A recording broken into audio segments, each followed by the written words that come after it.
ይሄንን ባህሉን እንዲተውና ለኔም ጥሩ ባል ለሌሎችም ጥሩ አባት እንዲሆን አድርግልኝ። በጣም ነው የምታፈቅራት?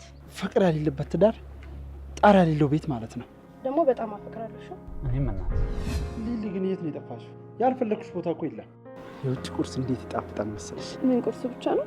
ሌላው ነገር አልተመቸም እንዴ?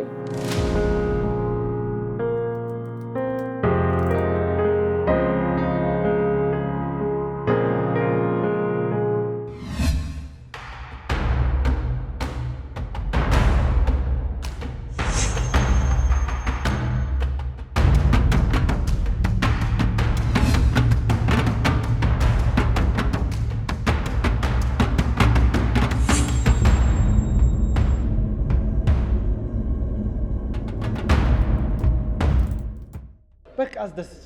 በጣም ደስ እያለኝ ነው ማስደስት። ልጁስ አስወረድሽው? ይሄን ብታውቅ ኖሮ አታገባኝም ነበር ማለት ነው። ብታውቂማ በጣም እንደማፍቃት እያወቅሽ ፍቅሬ ላይ መርዝ አትረጭም ነበር።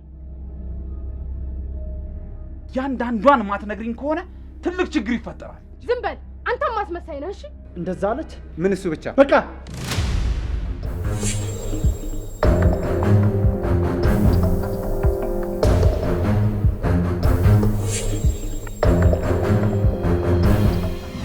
ለልጃችን ስትል እንኳን ይቅር በለኝ። ከቻልሽ አስወረድሽው።